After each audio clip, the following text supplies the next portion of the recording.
Well, Ron and Savannah, this is Georgia 400, just outside of the perimeter. This is the area Sandy Springs police says they arrested a guy, get this, who was clocked going 122 miles per hour. And this isn't a one-off case. Well, Jennifer, you said it earlier. Say it ain't so. Inconvenience is an understatement, as the parking here at the world's busiest airport is set to get harder. In fact, this lot behind me is the first one to close. This is a switch. It looks harmless, but if you're caught with one, officials say you'll face a lot of time. That's because it has the ability to turn a regular handgun into an automatic weapon. Less than 5 minutes ago, city officials, the actual commission for the City of Atlanta Department of Transportation came out here, and what they tell me is this massive hole right here was created from a water main break. From a non-evasive weapons detection system to a push-button crisis alert, DeKalb County Schools is implementing new safety enhancements that they hope will keep students safe and intruders out. Sign clutter indeed. And take a look at just how many signs are at this one intersection. And they line both sides of Main Street. The effort to go from this to this has caused many women to use straightening products that have now been linked to cancer. I was terrified. I was terrified. I just didn't want to die. That was my main focus. Toya Dickerson is among the many women diagnosed with endometrial cancer, despite not having any established risk. Instead, Dickerson says she was exposed to chemicals known to cause cancer from her hair products. I've been using relaxers. Well, I had been using since I was about 16, 17 years old. Just because of the marketing, like it gave me that sleek look, like it was manageable, and I just felt like it was something that it would be easier for me, or maybe it may help me look better. But the pressure for more manageable hair came at a price, as Dickerson's cancer diagnosis resulted in her having a hysterectomy. According to a study from the National Institute of Health, those who use chemical straighteners have a higher risk of uterine cancer and fibroids. Dr. Katrina Gibson broke down the numbers. Of women who have never used hair straighteners, only about 1.64% of these women would contract uterine cancer by the age of 70. However, women who use these straighteners regularly, approximately 4 times per year, had a rate of 4.05% of uterine cancer. That's almost 3 times the risk. This issue has prompted multiple lawsuits. If they didn't know, they should have known. Manufacturers of these products, that is their wheelhouse. That is their duty to know about their product, to test it, to be able to substantiate its safety. As the legal process plays out, those like Dickerson say their lives have forever been changed. I have to realize the fact that I'm married to somebody who I couldn't give children to. And it's caused a lot of anxiety, it's caused a lot of depression, and it's been rough, but if I can go back and change the hands of time, I would never touch a relaxer.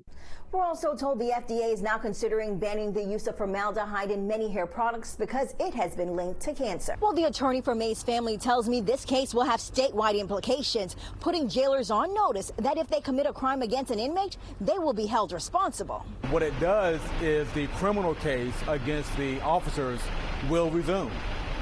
They will have to face charges for felony murder. Attorney Michael Harper represents the family of Antonio May, the inmate who died back in 2018, shortly after being arrested and taken to the Fulton County Jail. He was arrested for misdemeanor throwing rocks to the window.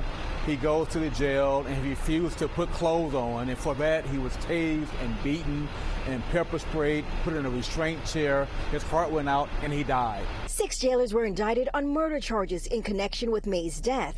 The decision was overturned on a technicality, claiming the jailers were peace officers and should have been given the opportunity to participate in the indictment proceedings. Wednesday, the Supreme Court overturned the ruling and the indictment was reinstated.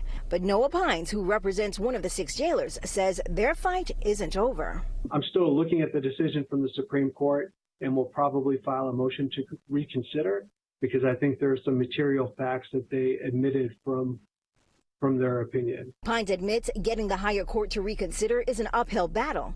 In the meantime, May's family members hope they will finally get justice. When I first watched the video and when I saw them bring him out and continue to put a bag over his head and poke him to see if he was still moving, and every time he moved, they would put it back on him. And it was just a chilling moment for all of us because, I mean, you shouldn't do a human being or not even an animal that way. Justice needs to be served. So when will this case go to trial? Good question. I'm told that 3 of the attorneys representing the jailers also represent 3 of the defendants in the Trump indictments, and that could create a conflict. Bobeth Yates, 11 Alive News. Inside this 31-page document are statements from 6 troopers who fired at Tehran during that clearing operation at the area now dubbed Cop City. And the statements from the troopers are all consistent. They say they had no choice but to open fire because Tehran fired at them first. There is nothing new for me, really, for us. Nothing new. All speculations. Belkis Tehran is the mother of Manuel Paez Tehran, the protester who was shot and killed at the future site of the Atlanta Public Safety Training Center.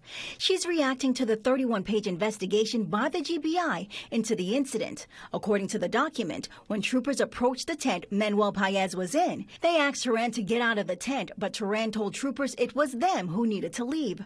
Troopers say they deployed pepper balls, and that's when Tehran began firing, shooting 4 shots from their 9mm pistol, and then deployed an improvised explosive device. The documents went on to say that's when officers opened fire, killing Tehran. The report that was released by the District Attorney of the Mountain Judicial Circuit did not represent any new investigation whatsoever, and instead consisted of a repetition of the claims made and the reports made by the original Georgia State Patrol officers. Brian Spears, the attorney for the family, says not only did the report only include the officer's statements, but it failed to provide any evidence to support the officer's claims. The Georgia Bureau of Investigation has once again stepped in to say that they will not release any of the evidentiary materials that should be subject to our inquiry and review, and will not do so because of charges that are brought against other persons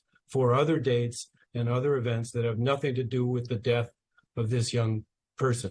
And without the supporting evidence for the report, the family says they believe this is a cover-up. And they say one thing and they say other thing. They spread pepper bullets or whatever, and there was no pepper in Manuel's body. I mean, so many lies and contradictions. The GBI committed the assassination. The GBI did the so-called investigation.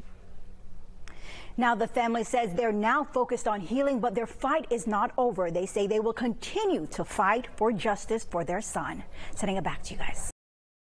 Well, Jennifer and Rod, according to the Georgia Coordinating Center, a website that is used by EMS and hospital officials, multiple hospitals in the metro Atlanta area are at critical capacity. And as a result, they're trying to come up with any ways possible to care for the patients, including housing some of those patients in hallways. Well, we certainly have been very busy here at Piedmont Henry Hospital. David Kent is the CEO of Piedmont Henry Hospital. He says since the pandemic, their patient volume has been at an all-time high, and they're running at capacity or close to it on a regular basis. The other reality is that when our hospital is full, we don't turn anyone away through our emergency department. That's part of our mission. What we end up doing is we turn parts of our emergency department into an inpatient unit and caring for those patients there. Piedmont Henry Hospital isn't alone.